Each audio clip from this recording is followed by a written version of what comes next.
Okay, so Kayla, since you're unmuted, how are things going? Contacts, cards, database, home previews?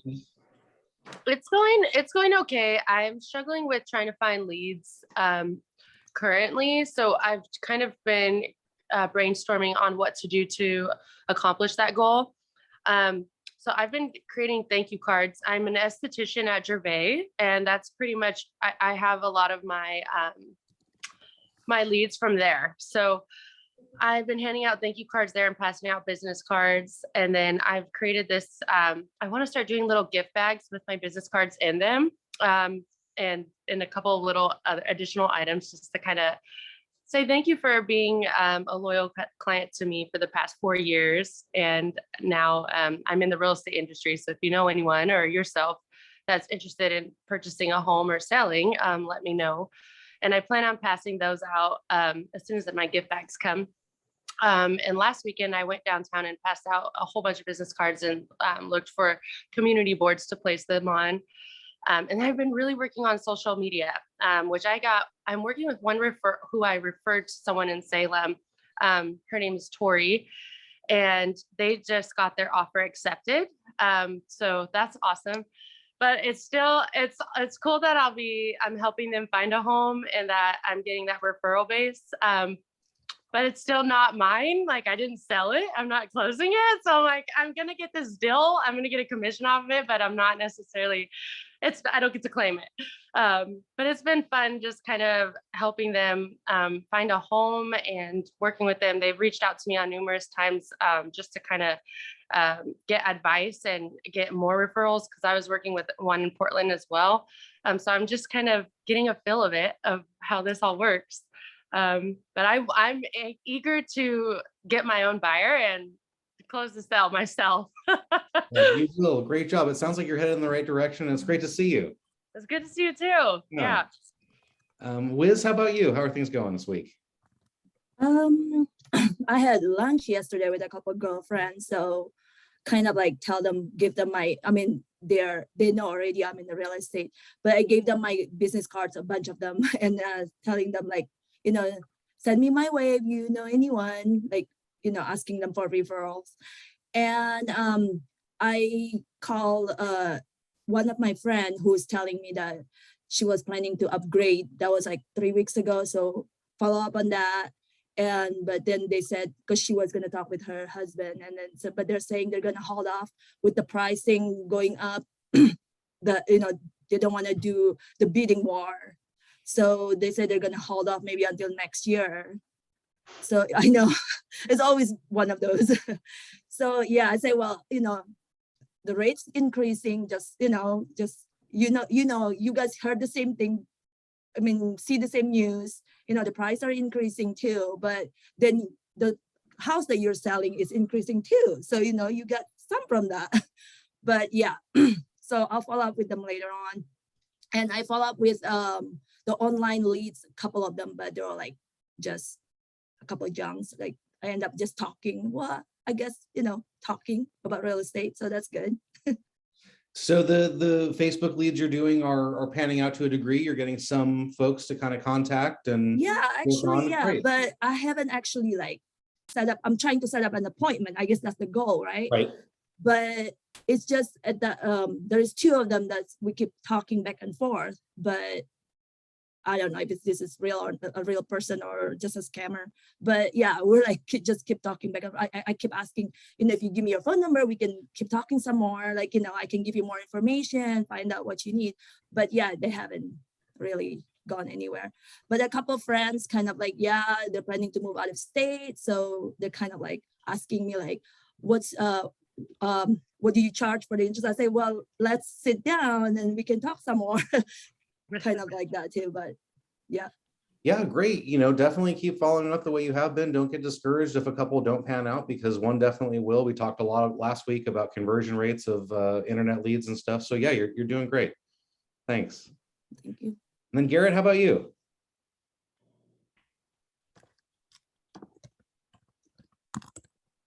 Yeah. No, I'm doing all right.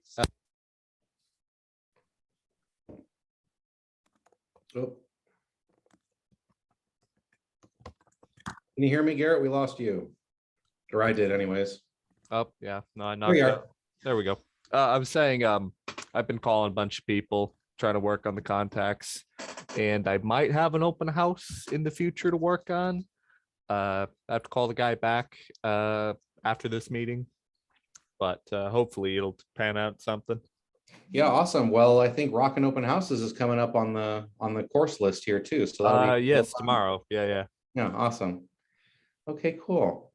All right, guys. Well, today we have Aubrey Martin from our Sunset Corridor office. She is a mega agent up there, top 1.5% in production in all of the US. She's one of the top 20 agents in all of Oregon. Just a wealth of information. So definitely use her to kind of pick her brain. She knows it all, seen it all. So I'll leave it to her to kind of further introduce herself, but I'll hand it over to Aubrey. Thanks, Aaron. I appreciate it. And we're a small group today, but I think we can run things a little bit differently and do it sort of more seminar style. And for those people that have taken class with me, they sort of know I don't do a lot of this through all of the way that you're used to seeing this with sharing screens and all of that. Because I find that this particular class of building your business is a lot more free flowing in kind of that seminar style. So I invite you to ask questions and we'll kind of present it that way, which I think makes the most sense. And even though I said I wasn't going to share my screen, Wiz, I wanted to show you just something before we get started that might help with that response that you're getting about, I want to hold off because I don't want to be in a bidding war. You know, one of the things that we talk about is that if you want to avoid that and avoid competition, then you need to find homes that have been on the market longer for than a couple of weeks. You usually need to go a little bit further out. New construction sometimes doesn't have highest and best, and so sometimes that's a possibility. But I wanted to show you something kind of cool, and then I'm going to get to the meat of it, if you will indulge me for a moment. Okay.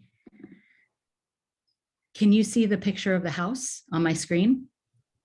Okay. Mhm. So I love this visual.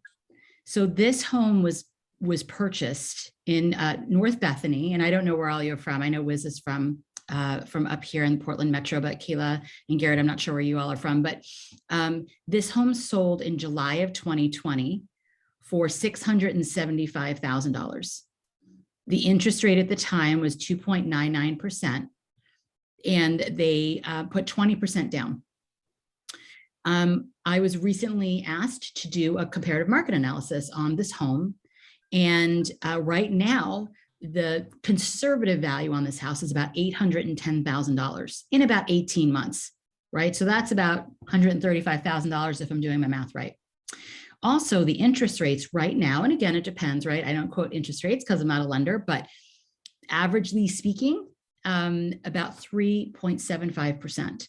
So this same home, 18 months later, for a mortgage payment, where everything else is, the down payment is the same, the house is the same, is literally $700 more a month in mortgage.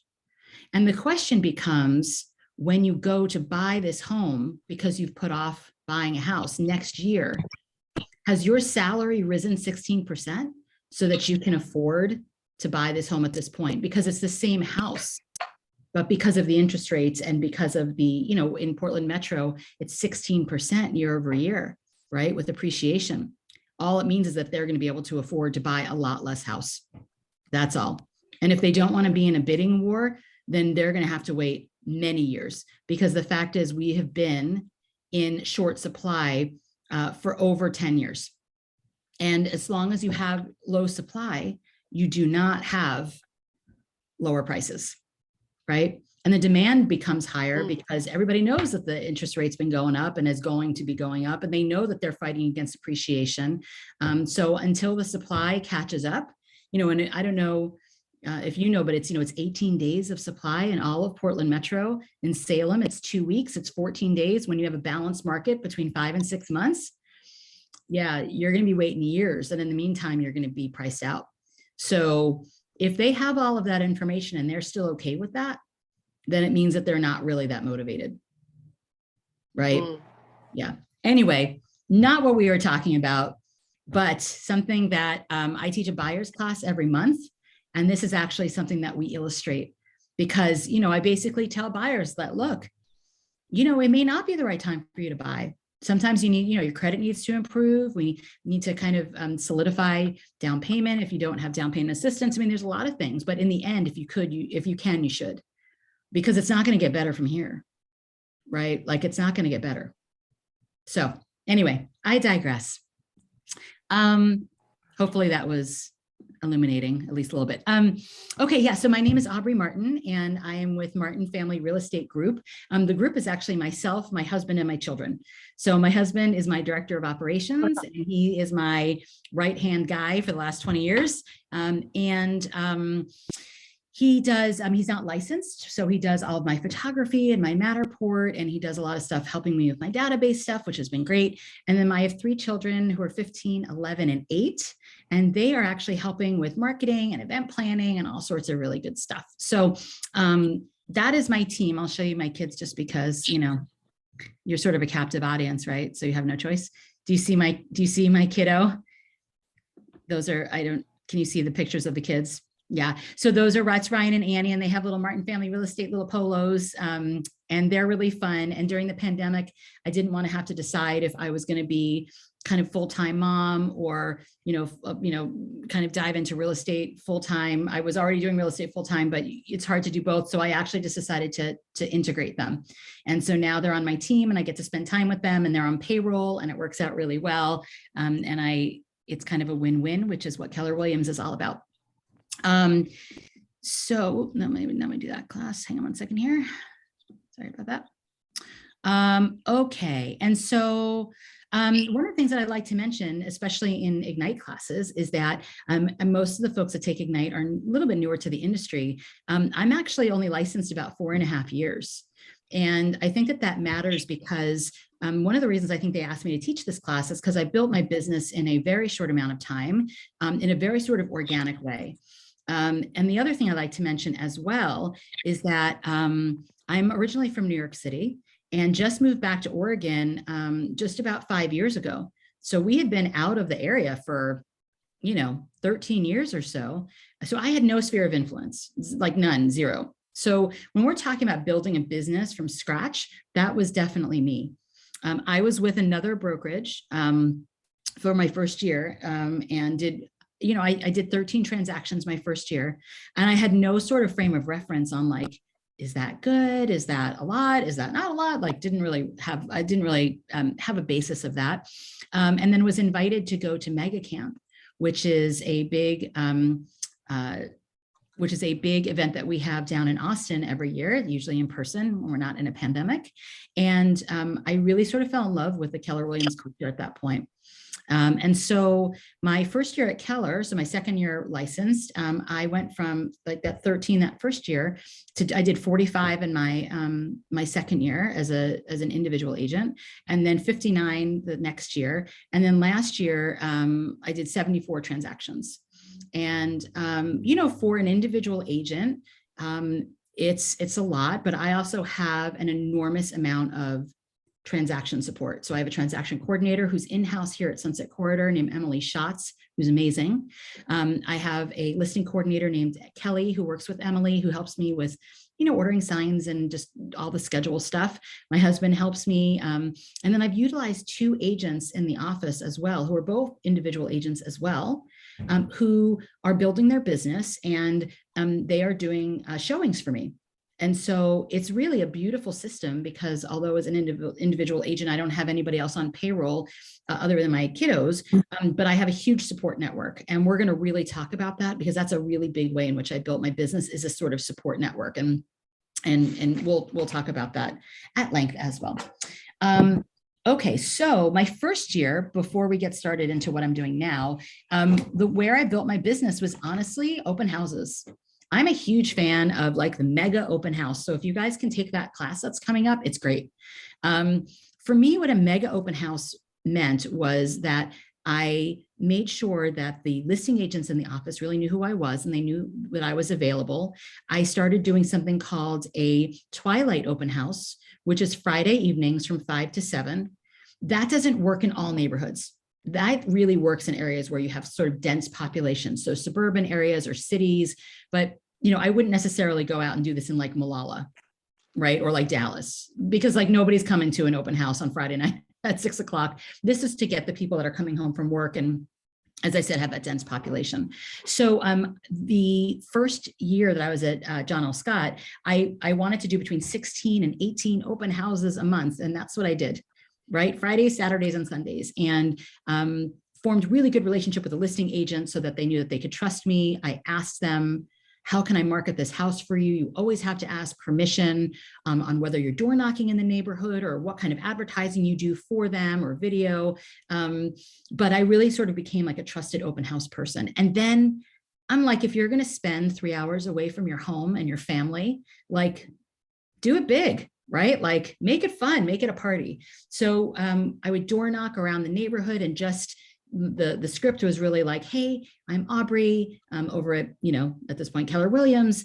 Just wanted to let you know I'm hosting an open house here from 5 to 7 on Friday. I'm so sorry, it may be a little bit busy on your street, but hey, come on by if you're interested. And I would absolutely door knock around the open house, but I would specifically also find the houses that were non-owner occupieds, which means these are renters.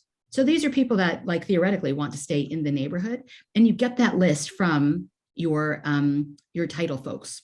They can run that list for you. And you say, hey, within, a half a mile radius, can you show me all of the renters around my open house? And those are the people you target. Now you don't have to say like, hey, I generated a list and I know that you're a renter, wink, wink, but you can just say, just wanted to let you know, we're doing an open house. If you know of anybody that would love to live in the neighborhood, then please send them by and we'd be happy to have you as well. So that would be the first part. And again, you have to ask permission, but that's something that's usually okay with the listing agents. And then for the open houses themselves, I would always do a theme. And so for the theme, you would always kind of look at the house and think, architecturally, what does this house say to me? Like, well, how does this house feel to me? So for example, we had one in Orenco Station, which is in Hillsborough, and it has, Orenco feels very European to me. It feels, because it feels like an older style. The people work and live in the same place. It just has that kind of vibe. So I decided to do a French theme. So we had Edith Piaf playing, and this was before COVID, so we had croissants and mimosas and all of that stuff. And I would do paid ads for the open houses. I would do video tours, put it on all my social media pages. And then of course we would always invite, and I still recommend this, is to have someone with you at an open house. Whatever your gender, it's always safety in numbers. And so a lender can be a great resource because they can talk to people about the lending piece of it. And it's also safer to have a second person there. But it's important to partner with someone who also loves open houses, loves them. Because if your energy is high, you want someone else who's high energy who is there with you. And then they can help, right? They can be on the second floor while you greet people or, what have you. So open houses was really the biggest way that I started to build my business. I will tell you right off the bat, and I have no issue with it because I think however people lead generate is awesome. I'm not someone who cold calls. I'm not someone who does Facebook ads or paid ads or in any way. I never have. I'm not great on the phone. I'm not great talking to strangers, just sort of having a conversation about real estate unless they're someone that I've already been acquainted with. Now, that being said, there are people who are awesome at calling expireds and awesome at cold calling and great with all that stuff. And it's just another form of lead generation. I'm just sort of a more organic person. And so the question becomes is, with no sphere of influence, aside from open houses, how do you build this business in such a short amount of time, right? Where you go from, 0 to 60 or 74 in this case, right? So the first thing that I did, and I would love to say that this was like a strategy, but I wasn't at Keller Williams yet. So I didn't know a lot about strategy. I kind of fell into this and then built the strategy around it. And what I did was, one of the things that's always been really important to me is to work with women in service industry. My mother was an engineer in a time when there really were no women engineers. And so she really sort of taught this value of to look for populations that may be marginalized, maybe just not given the same opportunity, and really try to seek those people out. So I joined this organization called MOB, and it's mother-owned businesses. And in fact, I was just interviewed by Northwest Regional over at Keller Williams, and we did a whole podcast about this, really about this topic.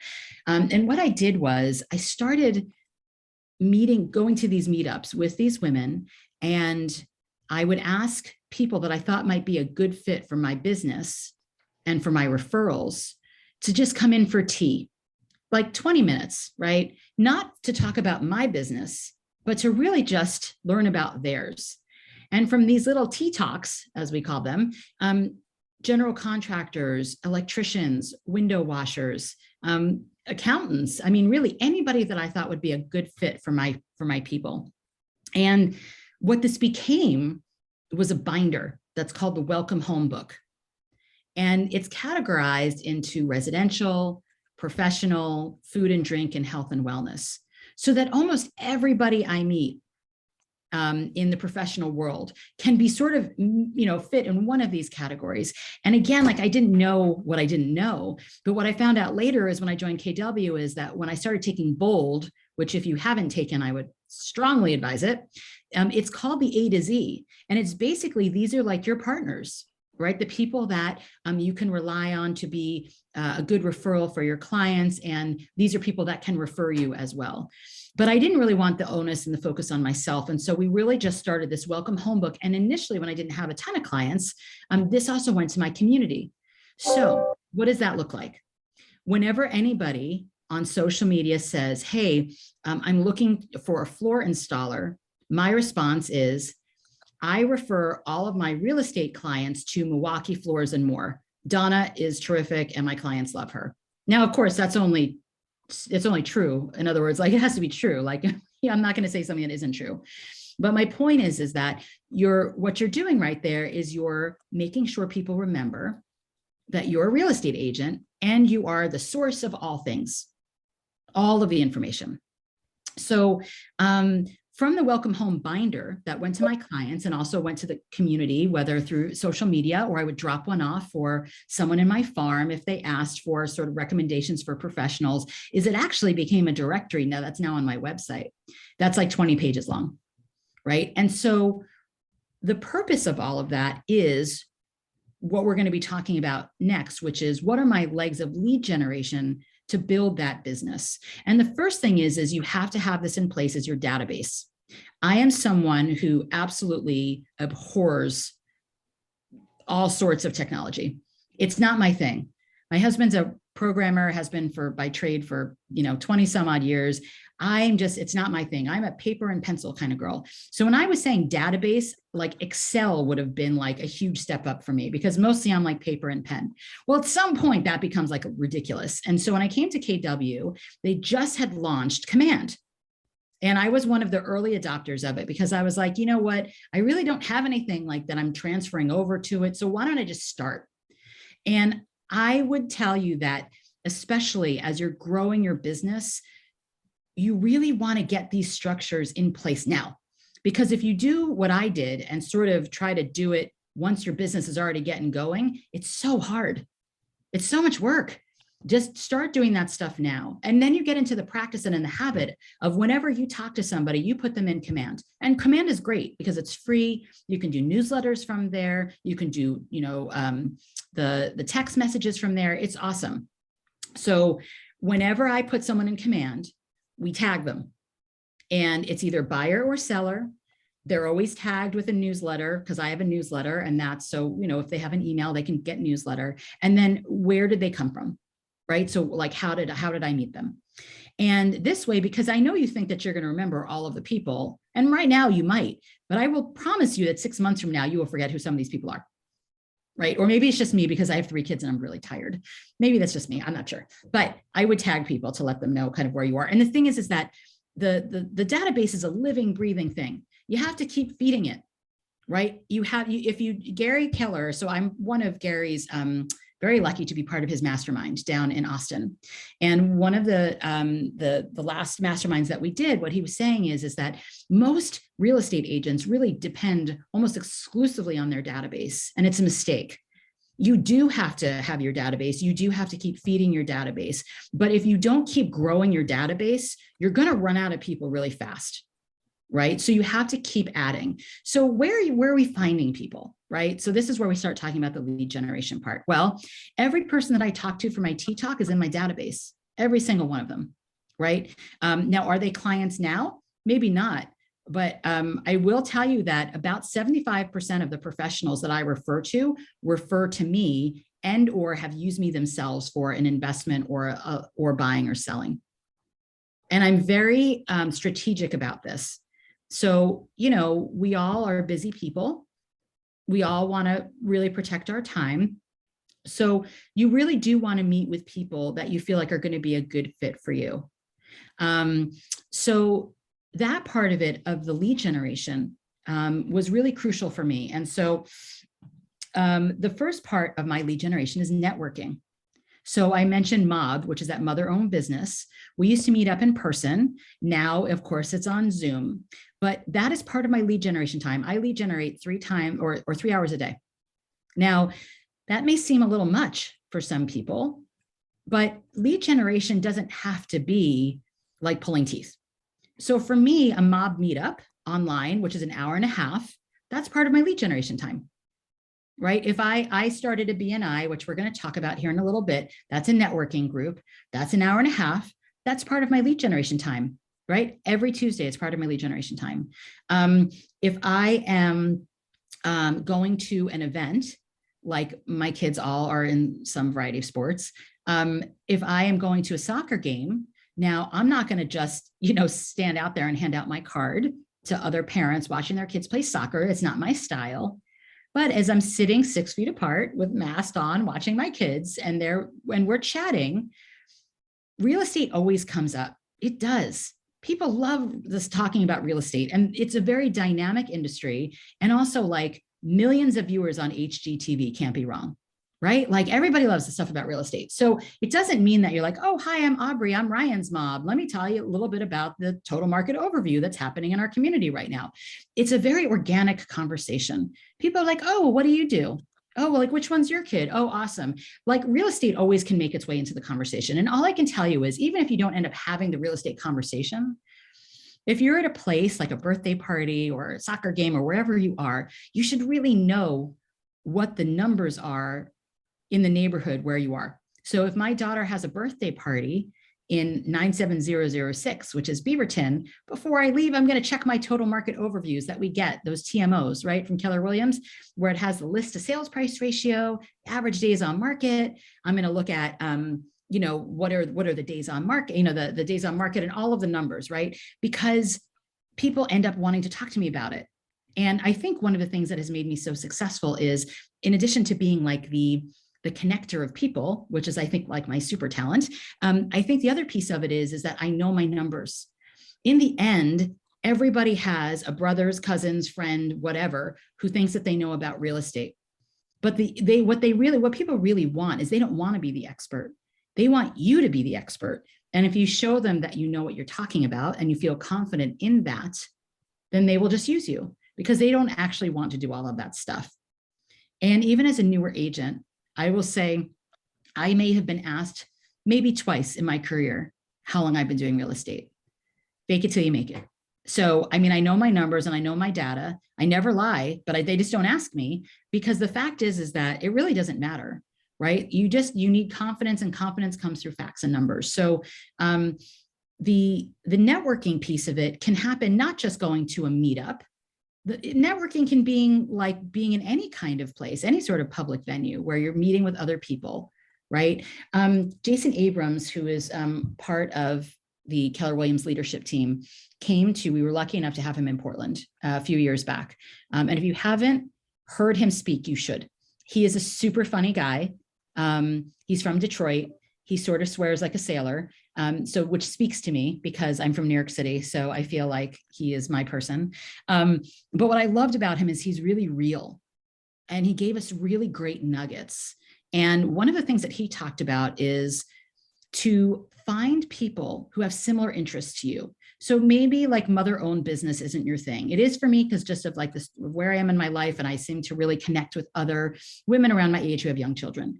But if you're someone who has a hobby, something that you're passionate about, something that you love, those are your people, right? And so you can do that through different networking groups, right? Through different community activities. And what Jason said, and I thought this was brilliant, it's not necessarily asking your friends, hey, I really love tennis and I'm looking to play tennis with a bunch of people. Like, do you want to come play? It's asking your friends who they know who play tennis. Your friends already know you're a real estate agent, or they should, because you don't want to be a secret agent. But you're not, it's too close in. You want the next layer. Who do they know? And so what Jason was talking about is whatever your hobbies or interests are, it doesn't mean that you go out and play tennis with the intention of talking about real estate. It's with the intention of getting to know more people and having them get to know, like, and trust you while sharing something of common interest. So that's what networking is. It doesn't have to be so scary. Now, should you join the Chamber of Commerce? Sure, absolutely. Business groups, sure. But you should also do something you love. Don't make something up. Don't say that, like, I'm not going to tell people like, oh, let's join a running club, because like, I don't run unless something's chasing me. So, I'm not going to join that kind of club. I'm going to join something that's of interest, right? So I thought what Jason said was really important. And it actually really sort of exploded my business, because I realized that I was thinking too small, right? Like just too close in. So I joined Mob, and I have something called a BNI. Have you guys heard of a BNI before? Do you know what that is? So BNI is Business Networking International.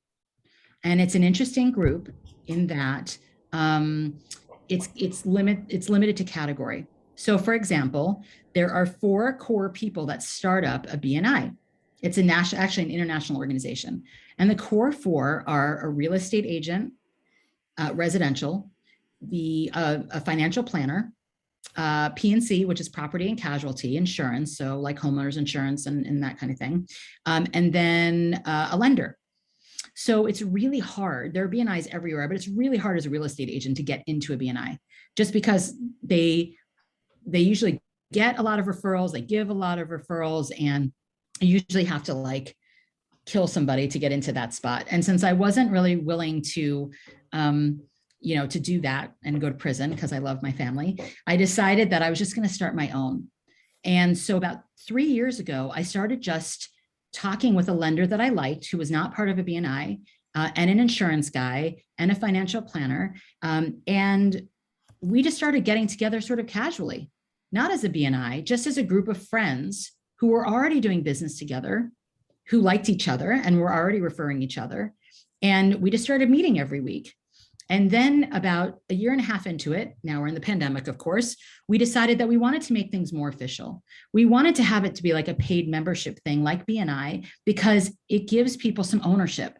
They show up because they're paying for it. So they show up. And that group has been really, really beneficial as well, because, these 20 people that you meet with every week, you get to know their businesses really well. So here's the thing I'm going to say about networking as a leg of lead generation. It has to come from a place of service. It can't be about you getting the business. It really has to be about you learning about their business so that you can promote them. And how I cross promote these networking partners are in a couple of ways. The first way, of course, is in my Welcome Home book, like we were talking about earlier, and now the website directory. Another way is whenever I have a closing, I am tagging everybody who had anything to do with that closing. So the lenders, the escrow people, anybody who worked on the house on the repair addendum. So my contractors, the carpet cleaners, my gifting is all locally sourced. Everybody is local. So my wine person, my coffee person, these are all people local to me in Hillsborough. And so I'm tagging them. And so what is the advantage of that? Well, number one is I want my friends to succeed. Right? Like I'm trying to support their business. I'm a huge proponent of shop local. I don't buy on Amazon. I really think that America is sort of built on small business. And I really try to approach all of my business that way. But also, not only do they get tagged, but I will tell you, like, my wine gal, who is up here in Oak Hills area, but has a vineyard down in McMinnville, she referred me to a seller in Oak Hills a couple of years back. That was an $850,000 listing, just because I chose her wine over going to Costco. I mean, like, nothing against Costco. I got 3 kids, they eat a lot. But you know, at the end of the day, like, is Costco doing anything for my business? Absolutely not. Absolutely not. So you really invest in the people that can also invest in you. So, you know, that piece of it, I think, has really been crucial. And the last way in which I really help support my partners is that when I have a listing, I have something called look cards. So for example, a look card can be like, you know, look, there was a new roof that was just put on the home.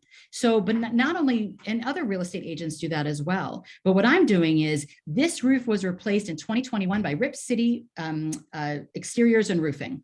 It's right on a little card, right in the home. These carpets, aren't they clean? You know, like freshly cleaned by Nicholas Carpet Care. So these are all of my business partners that I am highlighting in multiple different ways. So for both my listings and my buyers, whenever we have a closing, I'm tagging them and highlighting them. And then what it culminated in something was actually something kind of cool this year, which was different. I'm sorry, hang on one second, I gotta turn this off. Which was, we did for the first ever, I did a partners gratitude dinner. We did this over the weekend. It was so fun. We had about 40 people there. And they were just my professional partners who have helped support, because as an individual agent, what I honestly feel that with the support of these people and my admin and the other individual agents who are showing assistance, all of these people, I don't really feel like I need a team, because they're my team. These are, you know, these are all the people that support me year round. And if they feel appreciated, and if they feel like I'm really coming from a place of service, that it's not self-serving, honestly, the business comes to you. It does, by just focusing on other people. And it was a wonderful revelation that was really started in my first year of real estate. So through networking is really my number one leg of lead generation. And as I said, I lead generate 3 hours a day. Gary said at the last mastermind that lead generation is literally the only thing that's going to keep your business afloat, because you can always see it. If you're not lead generating every day, you're going to see it in your business show up 30, 60, 90 days later, right? So it's a commitment. And what I believe about lead generation to my core is that you have to lead generate doing something you love to do. So if you love to be on the phone, you get on the phone and you call those expireds and those for sale by owners. You do that, right? If you, or the lead generation through Facebook leads or whatever. I would really caution you against buying things like Zillow leads or anything where we don't own the data, right? Like the third-party aggregates. We don't want to deal with that. But yeah, if you love that, then totally do that. I'm someone who's really just better face-to-face, right? Like I like being the community connector. So that's what I focus on. And so lead generation doesn't feel like work to me. It's just loving on my people, my database, my community. And I call it people procurement, because lead generation sounds yucky to me. So that's what I call it, people procurement. So the next part that I do as far as my leg of lead generation, since I kind of phased out of open houses long before the pandemic, just because I didn't really have the time for it, is referrals. And referrals, yes, definitely means past clients. And I do client events and all that good stuff, and I love on my database. So I do 4 different client events a year. I do a Halloween party. We do a pie event at Thanksgiving. In years past, we've done a Christmas event, and then we've also done a client picnic. What's great about all of these sort of events is none of them cost very much. And I have sponsors. So who can your sponsors be when you're starting out? Well, I will tell you that I run a very, very tight ship as far as where my money goes. So for example, I will have an escrow title person or a lender help sponsor, right? So if I'm having a Halloween event, I mean, how much is candy? I mean, $100 or whatever it is. Well, I will have a sponsor help cover that, and they bring that stuff. During the The client picnic, same thing. I have an escrow title person who comes with hula hoops and bubble wands and all of that. And so the cost is very minimal for these events because I'm really leaning on my partners for that. But they don't have to be these big, expensive, huge things, right? I mean, a client picnic is just about as easy as they come. Because you're literally just inviting people and you can just, get some inexpensive kind of, food. You can do a potluck or whatever. And it's just for my clients' families to get to know each other and at the playground and just get some energy out. They're awesome. You can, by the way, if you don't have the families yet, if you don't have that, then you can just do that in your own community, right? You can just door knock or put down a flyer that says, hey, we're going to have a community play date. And that's a great way to get to know the other people in your area if you have children, or if you have pets, you have a dog, maybe you do that like a community dog date, or whatever it is that you like to do, involve your community and then start talking to people.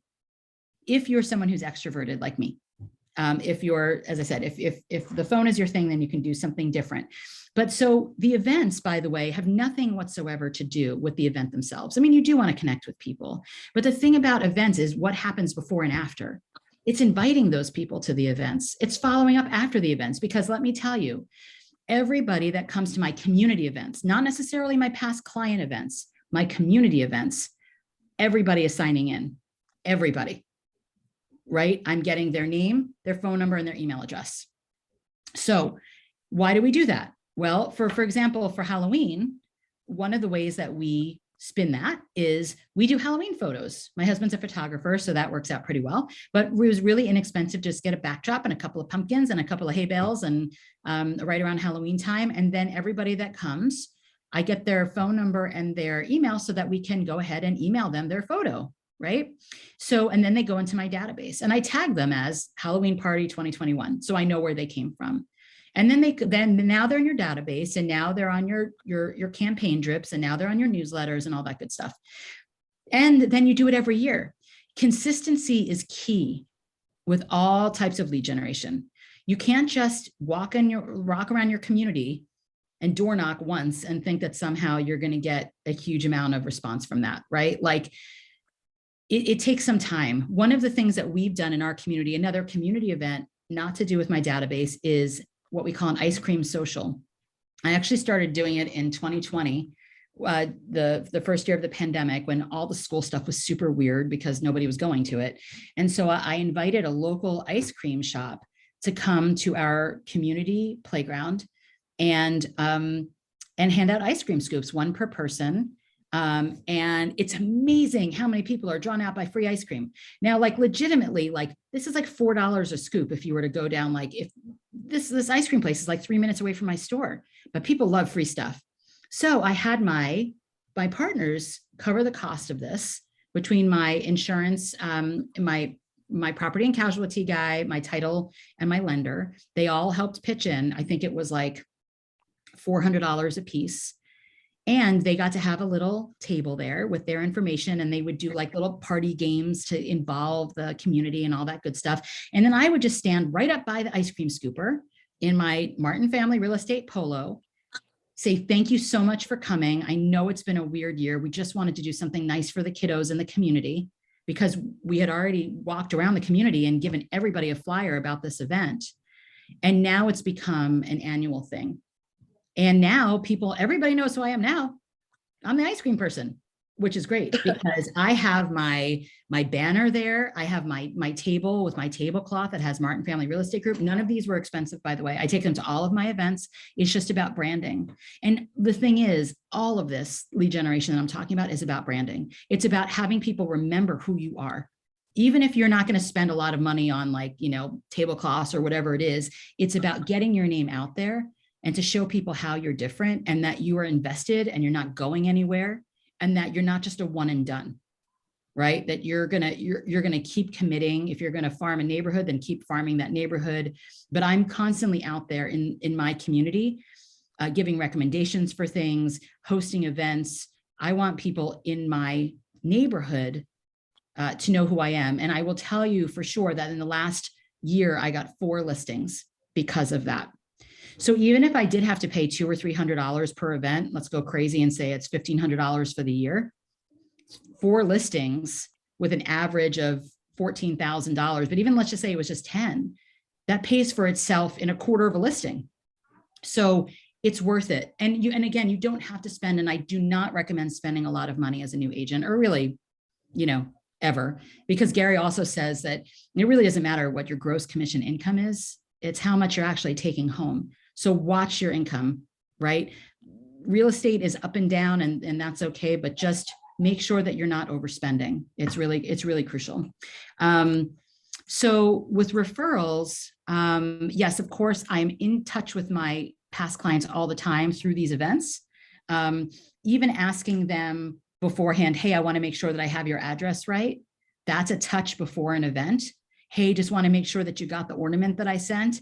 That's a touch. You always want to stay top of mind, even if your clients have moved out of state, because they still know the people from where you sold them, right? So they still know people in Oregon. So you still want to make sure that you're in touch with your database for your past clients for sure. And then through client events, and then even things like birthdays, right? When you are putting people in command, ask people their birthdays. It doesn't have to necessarily be their year, but I mean, the date of their birthday, absolutely. Like, have that in your database. Hey, do you mind if I put your birthday in just because I want to send you something a little nice, for your birthday? Put them in your database, send them a written card. Handwritten cards are like a lost art. Seriously, nobody does them anymore. Be that person if your handwriting is decent. Or post them something if you use social media, which I strongly suggest that you do. Post something on their social media about happy birthday. Just make sure that you're top of mind and that they see you. Now, it's not always real estate related, right? Like really, like it's about connecting with people on a real personal level. So for my database, and again, not just past clients, but everybody, I'm doing this stuff for the birthdays, for the people that have purchased homes for me before. I do a customized happy home anniversary, like every year. And then of course we do a newsletter. So we do a newsletter every week, Wednesday evening, every week.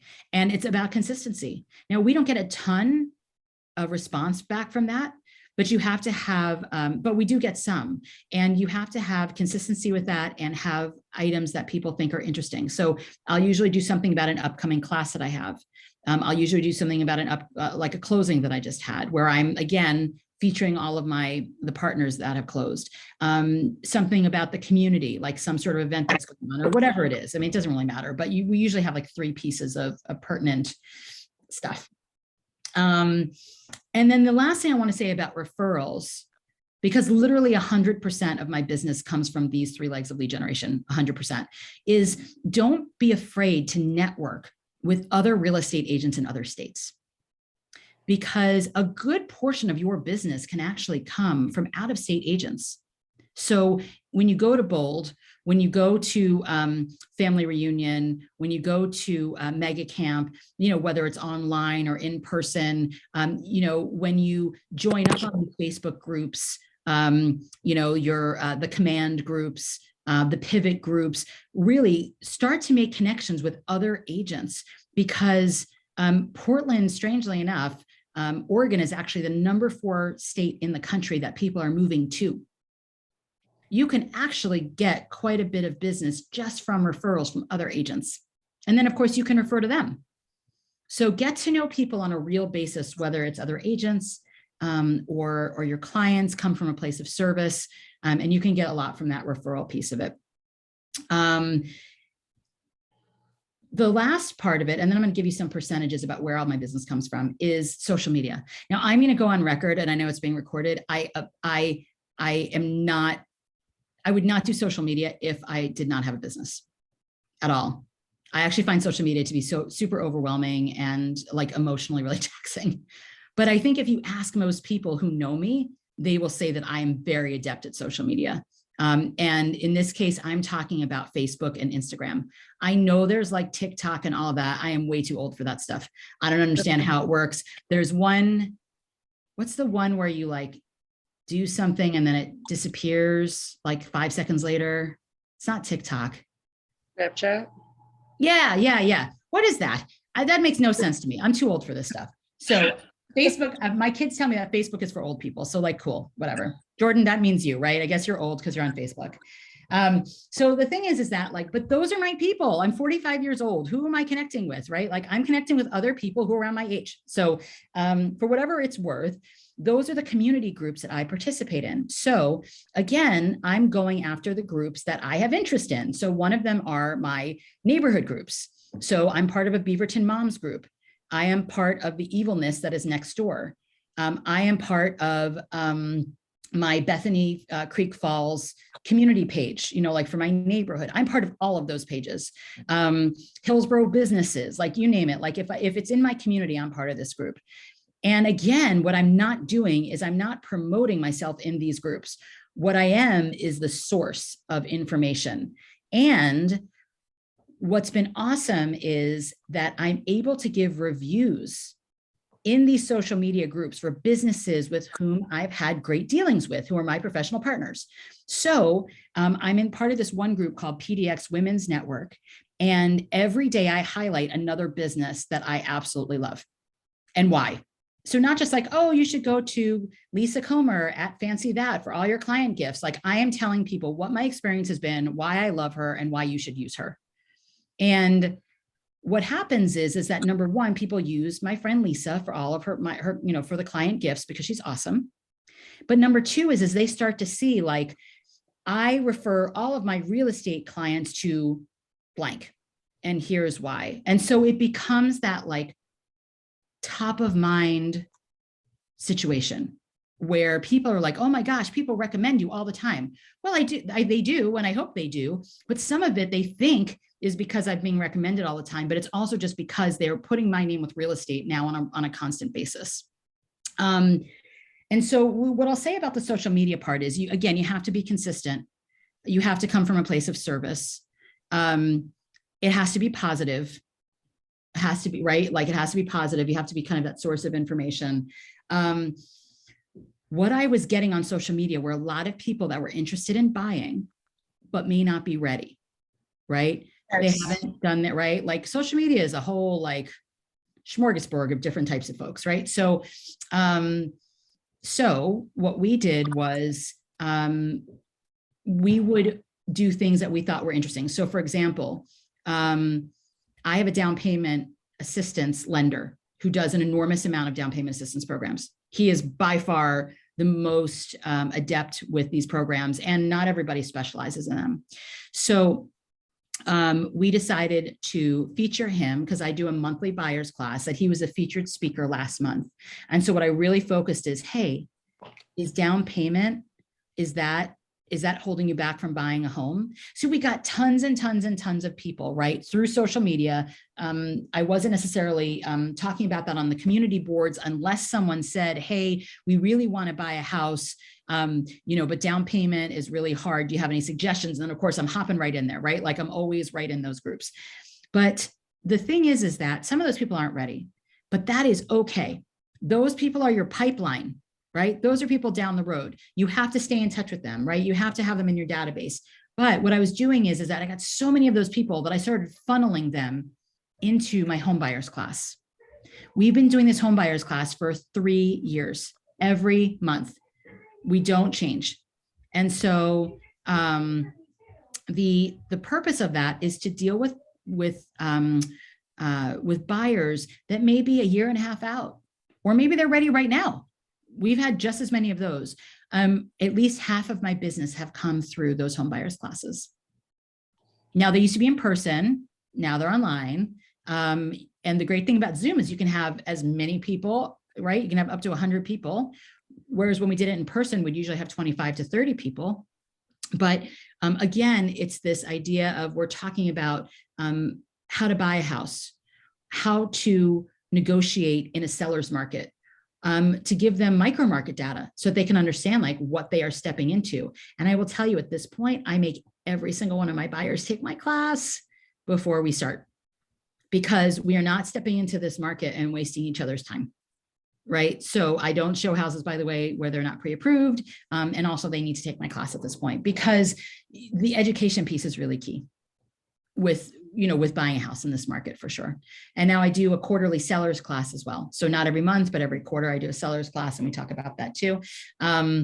So my 3 legs of lead generation really come from networking through those intentional business groups, the BNI and the mob, through the referrals, which is all my database and events, both community and client events, and agents, other agents outside of the area, and social media, which comes from the community boards being the source of information, providing all of the referrals that everybody needs, giving reviews for other businesses that I love, and then filtering those people that are interested in buying a house from all of that traffic into my class, because the class is beautiful. It's 2 hours.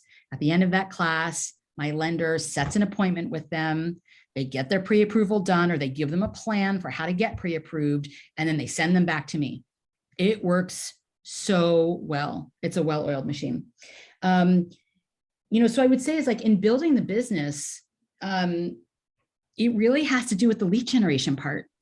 It does. I mean, but I just found this little niche for me, which works, which is to connect with other people in the service industries, mostly women, and to really dig deep into those relationships. And for me personally, what that has allowed for me to do is to do other things that I love. Number one is like, teaching for Keller Williams. I'm on, podcasts and Bold Coaching Corner. I love doing that kind of stuff. I'm also on the Oregon Association of Realtors Diversity Committee, which is also really important to me. I just joined an organization called ORPIB, which is the Oregon Pride in Business. These are organizations that matter to me. It's something that fills my cup, right? Like I don't want to just sell houses. I want to be someone who is of service and useful. And so I don't think of people as transactions. Like these are my families. And if you really believe that, and if you really dig into that and dig into those real relationships, the business does come, as long as you're still intentional about it. You don't want to go out and have coffee and not talk about real estate at all. You still want to have that intention there. But for me personally, I think what has created my success is this real desire to form real connection with people. And I think we do that through my legs of lead generation, because those are the things that work for me. Usually this is a little bit different, the class, but because it's just a few of us, I thought I could just open it up and you guys can ask questions and share with me sort of what's working for you and what some of your challenges are, and see how I can be of some use to you. Hey, Aubrey, this is Suraj here. Can you hear me? Hi, Suraj. I can hear you. Good. I want to heckle you again as usual. So Suraj heckles me in all of my classes. It's like, it's tradition. I know you're a solo agent and you mentioned your team and all that's wonderful, but there's something called control issue. And how do you keep it all in your head and still take care of your kids? I had 4 deals I worked on over the weekend and I was doing 4 negotiations. I'm buyer heavy too. Yes. And at the end of the day, I just wanted to die. So how do you keep it all in your head? What system do you have? So for one thing is that I do brain dumps every day, which sounds super special, but it's, first of all, I write everything down because it's the only way I can do it. And I also really do leverage out, Suraj, as much as I can. So for example, Emily, who you know, Shots in our office, she does the client care package for me. So she's the transaction coordinator, but she's not just uploading the deals and doing all of that. She's also the go-between between inspection, between escrow. She's really, once we have deals under contract, she really takes over all of that stuff. So once we're in escrow, Emily really does take over a lot of that stuff. Of course, I'm always there to talk to the clients, but she's dealing with all of the details. And then the second thing is like what you're talking about when you've got, like I can show you, hang on. If you can see, that's my board right now. I mean, I have 15 active buyers, right? And so when they want to see houses, right? And then we really are writing everything down. Now, Suraj knows this about me already, but I am a little bit of a type A control freak. Like I am a little bit, I'm working on it, but it's a work in progress. But I do give clients boundaries. I do. I don't work on Sundays. Not unless, if I have to write an offer, then I'll write an offer, but I'm not showing houses. I'm not doing buyer's consults. I'm not having long drawn out conversations. I'm not meeting with my sellers. I'm not doing any of those things. Time blocking. Yes, Jordan, because and again, this is stuff, even as a newer agent, you need to practice and hold the line, because if you don't, they will run you ragged, especially what Suraj was talking about as a buyer's agent. Sellers are different. There's a lot of work in the beginning, but then once you have the house on the market, there's just a lot less. But buyers, man alive, they can just suck your will to live, because they want to see so many houses, and this is such a hard market. So for one thing is that I'm telling clients, hey, number one is I always ask them first, tell me about your hours of operation. Are you a morning person? Are you a late night person? When can you see houses? Are there any days that are off limits to you? Do you go to church on Sundays, right? Or whatever it is. What are your hours of operation? Awesome. Let me tell you what my hours of operation are. At 8 o'clock at night, I am done for the night, right? And because I have kids, they have baths, and because otherwise they don't get a bath, they're gross. So, right. So we're giving them baths, we're doing all that stuff. And at 8 o'clock, I am done. Now you can text me, buyer, at any time that you want. You want to text me at 1 o'clock in the morning, go for it. I'm not going to answer you until the next morning. You have to set those boundaries and expectations with your clients. Now, the fact is that if you're writing 4 offers, Suraj, like if you're actually doing that, then I write everything down to keep it straight. It's the only way that I learn, frankly, because I really can't keep it all in my head. It gives me a lot of anxiety, frankly. And if you have too much to do, then you, my friend, need to leverage out more. In other words, you may need help showing houses like I do, right? You know, I use Crystal and McKenna, right? Like they've been such a gift to me, because I really can't do that stuff anymore. I don't have the time. So if you feel like you have too much going on, then you need to leverage out. Suraj, you're still on the team, right? Yeah. So once I go into escrow, Larry does everything what Emily does for you. Yeah, So that's what I thought. yeah. But to get to that point with the buyers can be exhausting. Oh, Yes, totally. Yeah, yes, it is. yeah. Yeah. And I don't have showing assistants. It's me who's showing. Right. But the question is, why does it have to be? Like, in other words, McKenna and Crystal are not on my team. I just give them, I pay them. So you could pay them per door if you wanted to do that, because that gets some of your time back. Or you can do it I do it per percentage. So like McKenna and Crystal get a percentage of my deal. Realize what I wanted to see, being with a Hang on, I'm just going to put you on mute there. There you go. Yeah. Okay, go ahead. Yeah. So I want to build relationships, and that's a thing. I can make a friend in 10 minutes with FaceTime, but I can't do it over the phone or on Zoom. So being with them, walking through the house, connecting, not talking about the house, but just talking about them creates the bond. So I'm going to tell you something that Kimberly Felicic here in this office told me. Because I said, Suraj, I promise you, I said the exact same thing to Kimberly. I was about 1.5 years into real estate, but that's where all the relationship happens. That's where all the conversations happen, blah, blah, blah, blah, blah. And she's like, it's not true. And I was like, Kimberly, you just don't know my business. We just work differently. She was 100% right. Because Suraj, what I do is during the buyer's consult, I literally have McKenna or Crystal on my video with me. We're talking together, so that they get introduced to her, so that it's not just a handoff of like, yeah, they're just going to go see it. We're talking together about what their wants and needs are. We're getting to know about their family and all of that. And then when we set up showings, like when McKenna sets up showings, we're all in a group text together, so that I can see exactly what's going on. I have been doing it now this year for about 1.5 years. And I promise you, my relationships with my buyers are intact. And I'm at about 60% buyers still. I'm still more buyer heavy than seller heavy. So I know that it feels that way. I feel that way. Absolutely. And I do some showings from time to time, but I don't have to. And the reason is because the the relationship between me and McKenna or Crystal and the client is set from day one.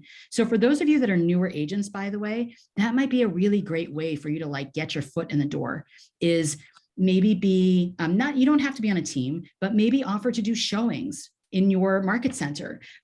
Maybe offer to be a runner for things like putting on lock boxes and shoot booties or whatever it is that people need to do, because I promise you that there are people and teams like me that really need leverage. And as a newer agent, it can be a nice way to make some money, frankly. I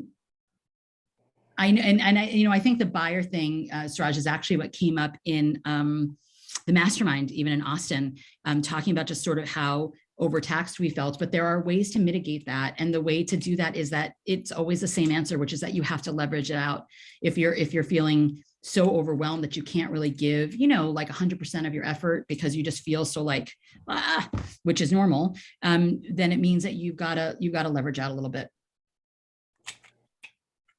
Got You it. do. I have more, but I'll let other people ask, and if they don't, I'll come back. Okay. Okay. So, I was just gonna say, Suraj, if you need help, let us know. The newbie. that's right. Because We're Riz is here. right in your office. Yeah. What a I coincidence. keep emailing everyone it was last month when I just started. Like, if anyone need help with showing agent, like, anything. I mean, I don't have to be the one that's running the actual open house. I can just sit there, as a second person or the third person. Like, I don't mind doing the, picking up the trash or throwing. Just remember that it's not, I mean, open houses are great. Yeah. But that's if agents have listings, and we're very low in listings right now. That's the thing. So Yeah, I know. That's think why I'm outside like, the box a little bit, right? And think about some of the other things that agents might need. And I will give you a little like wink, wink, which is that something that I always thought worked really well, whether for open houses or just helping agents in general, is to drop by like a little card or a little something on each agent's desk, a group or a team, and say, hey, listen, I know this is a super busy time, this is a super busy, time of year, whatever it is. If you need anything done as far as, running, right? Like running errands, showing, I'm so happy to jump in. Right. And just do it personalized, not just on the mastermind group board or whatever it is, but like, seriously, like knock on their door, or if they're not there, then put something on their desk. Hey, I'm sort of newer to the market center. I would really love to kind of get my feet wet and get some experience and help you put out directionals or like whatever. It doesn't have to be open houses. There's so many different things. It could be putting door knockers on people, and they'll pay you for it. So it can just be a good way of making some money while getting some experience as well. Because I'm assuming, was it you're an individual agent, correct? I am individual. Yeah. And I'm open. I'm available 24/7. It's kind of like So my kids are don't bigger. tell clients so- that, Wiz. Oh, Don't tell no, clients that. no, not the client. Yes. But But I mean, within the that's what I would do, is let people know, because the thing is, like, those kind of tasks are things that are hard for us, right? Like putting out door knockers, putting out directionals, like putting on lock boxes. I mean, there's a lot of different things that you can do. Even like delivering staging items or whatever it is, like whatever, like there's a lot of opportunity for newer agents. There are a lot of opportunities because you're licensed. And it can just, again, sort of just help you get your foot in the door. Yeah. While and getting you some experience too out there, aside asked from just open houses. Because I haven't asked the groups, but yeah, I will try that. I'll ask the groups. go around the market center, knock on people's doors, and if they're not there, like make a little handwritten note and just say, listen, I'm a newer agent. I'm really anxious to get going. Whatever tasks, no matter how like menial they are, like it would be of service to me to get that experience and help you. Good idea. Because we need you, believe me. Like we do. Trust me on that. We do. Okay, so does anybody have any questions or like feedback on anything? Yes. So you had mentioned that you've gotten sponsors to help set up for events. How did you go about getting the sponsors? Because I'm very interested in doing event planning and such like that. Fun. Events are so fun. So fun. Client, Yeah. community, whatever. Okay. So this also comes from my relationships, right? And this is because I am not an agent that really wants to be like wined and dined or gifted or whatever with my professional partners. Like, I don't care about any of that stuff. I don't have time for it. What I want is for the people that I'm partnering with to do what they say they're going to do and take good care of my clients, right? So Yeah. escrow title people, for example, they're always looking for agents because they want you to choose them when you have a listing, or if you're lucky enough to be able to write them into a contract as a buyer. So they're always looking for your business. Escrow title is a wealth of information. Seriously, they do continuing ed credits. They have lots of little, what do they call them out here? Well, in New York, they call them tchotchkes, you know, like little doodads or whatever, little gifty things. They help you with marketing. They help you with social media stuff. They help you with data and graphs. I mean, escrow title is like, this is one of the most important partnerships you can have. So, Okay. but again, it's really developing that relationship. So I personally have 3, and I usually have 3, by the way, of all of my professional partners. So 3 escrow title people, 3 lenders, 3 inspectors, like 3 of all of that. Because for me, especially when it comes to matching my clients up with who I think might be a good fit, that a lot has to do with personality. Now, all the people that I work with are excellent, right? They're all great. But, you know, I have one escrow title person here that is a lot like me, super high energy, blah, blah, blah, blah, blah, you know, she's very bright. She's excellent customer service, but she would like scare my introverted clients a little bit. Yes. Yeah. Because I mirror and match quite a bit. And so I'm usually a little bit more chill with people that, you know, I can sense are a little bit more chill, you know, because I've lived in the Northwest for 20 years and I had to adapt. But for those people that really are, you know, kind of like quieter, introverted, maybe a little bit more passive, I have another escrow title person who is fantastic. And she's very soft-spoken. She's from the South originally. So she's very like gentle and just, she's lovely. And she's a fantastic, right? So my point is that you have to really get to know these professional partners. And then you just pitch it and you say, hey, I'm doing a client picnic. We would be totally happy to have one of your banners up or whatever it is, how we can still cross promote you. Would you be interested in helping us sponsor that in any way? And honestly, 99% of the time they do. All these escrow companies are part of big national companies for the most part, right? So they have marketing stuff. Those notebooks that I was talking about, those welcome home books, I don't pay for those notebooks. Those all come from my escrow title company. Oh, Mhm. okay. I mean, not that they're expensive, but I mean, they're, you know, $2 a binder and I, you know, give out 100 of them a year or whatever it is. So, so yeah, I mean, so that's how we're doing that. And with lending, the same thing. Like when we were having in-class or in-person classes rather for the buyer's class, the lender and the insurance guy would bring in the food and help me pay for the social media ad. And oh yeah, because this is about building their business. Them, remember, right? You building their business is them building your business. Mhm. Okay. So professional partners, yeah. And really that's along with building your database and getting command going and just getting all your routines in place and really kind of getting that done. Your first few months in real estate should be about really connecting with professional partners. Okay. That's good information. Thank you. Same thing with lending.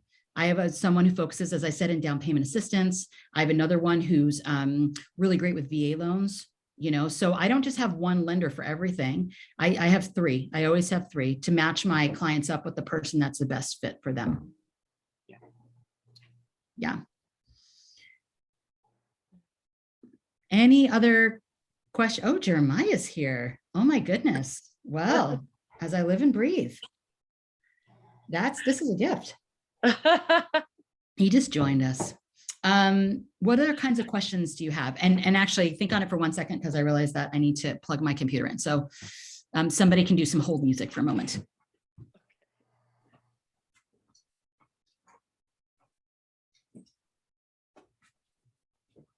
Kayla, what market are you at?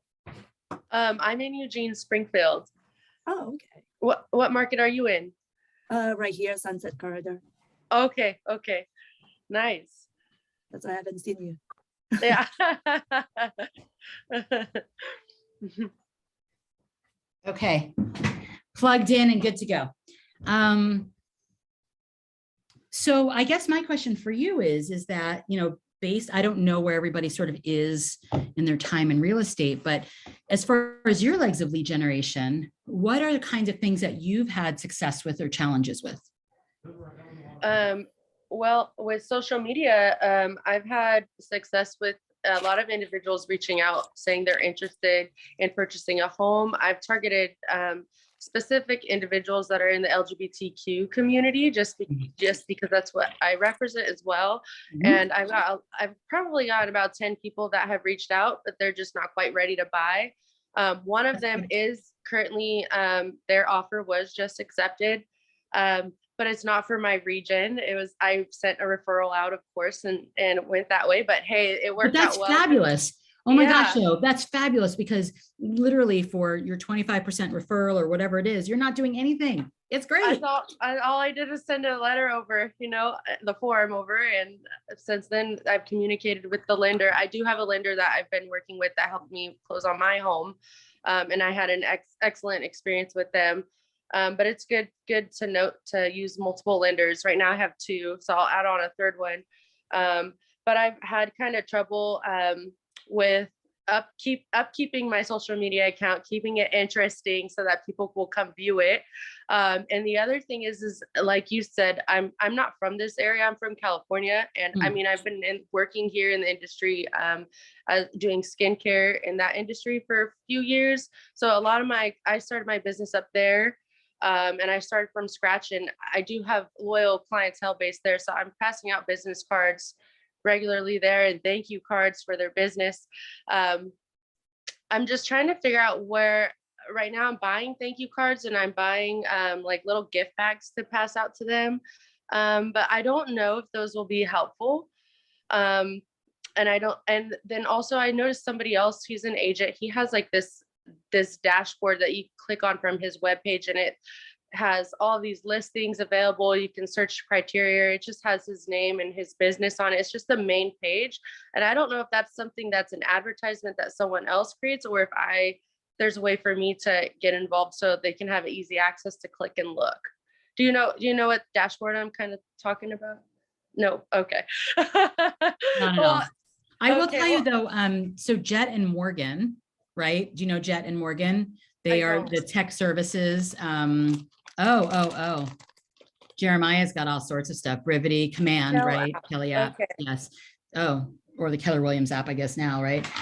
Jet and Morgan are awesome. They actually are sort of our tech guys for all of the market centers within Experience Network.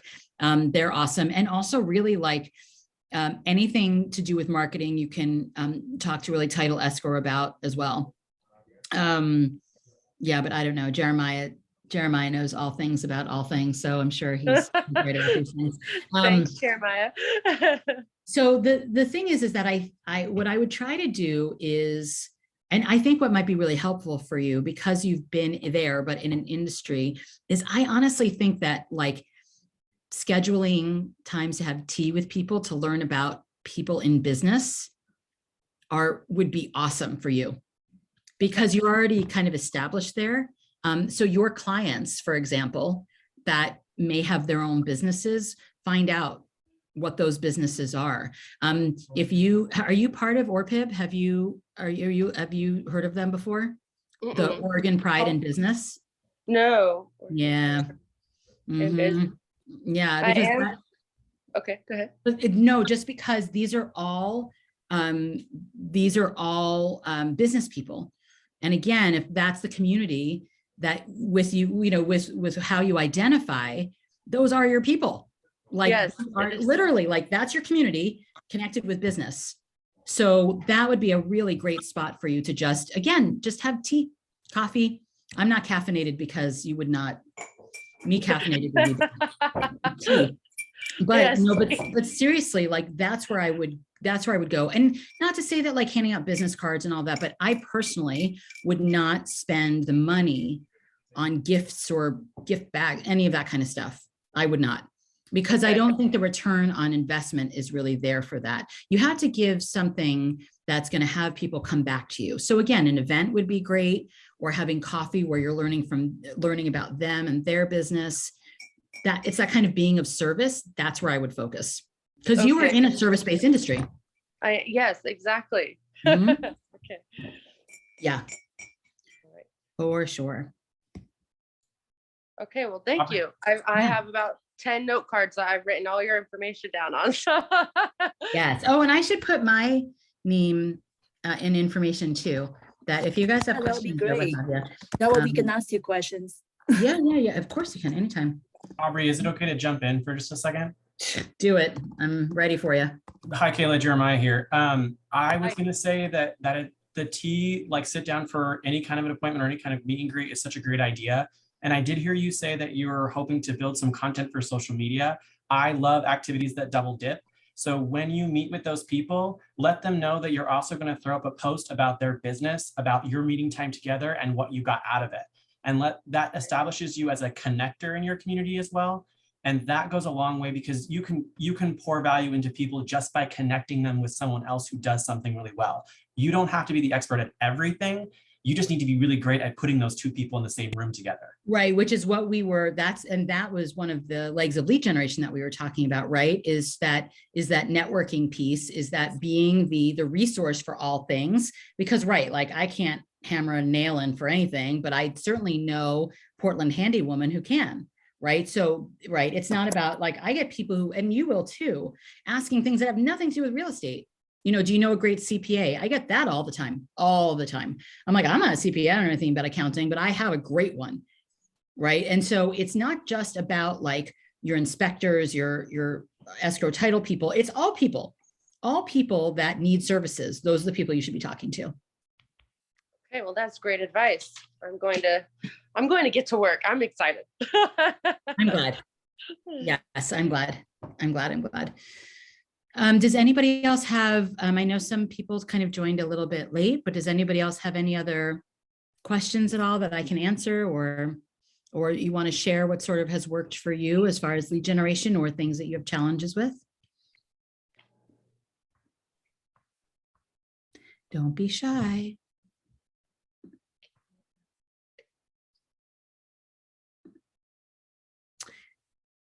Well, if no one else is really wanting to share, that is okay.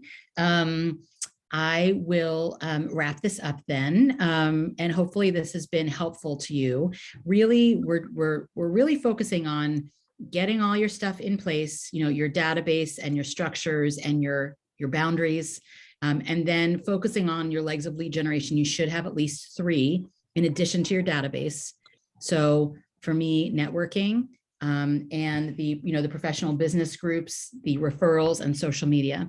But whatever you decide to do it at a high level, right? If you're going to do something halfway, don't bother. Seriously, if you don't love it, don't do it. Do something else. You know, open houses was such a huge source of my business in the first year, and then it stopped being that. And you know what? It is okay. And I know the word has been like killed, but you know, it's okay to pivot. It is. If it's not working for you anymore and you don't love it anymore, then do something else, right? But whatever you do, really commit to it and be very intentional about it, and make sure it's part of your schedule every day. So I have my information in the chat. Please feel free to use it at any time. You can find me on Facebook. My Facebook page, business page, is Martin Family Real Estate Group. And yeah, if I can ever be of help or of service to you, then please feel free to hit me up anytime. Hey, Aubrey. Yeah. I know I joined this super late. I sent you a quick message in TMs. Can we chat after this? Do you have time for that? Yeah. Are you in the office or are you out? Well, I'm just on my phone. I can give you a call. Oh, I was going to say, because I'm in the office. So. Oh, beautiful. That's fun. Yeah. Are they changing the entire office now? Yes. Not where you are though. It's But still yes. fantastic. Yeah. I also maybe offer the group, that's such great advice around like do what you love. And also, I think if you're new to the industry, maybe just get started. I think there's lots of people. I don't know that you're in that group, but I will speak for me. Like I tend to like way overthink things. So instead, it's just like a 5, 4, 3, 2, 1. Rocket yourself into that activity and like just compound interest. Just do it. Start today. Yes. Right. Right. Like And I time think in, that. Oh, go ahead. you know, time in outweighs like timing.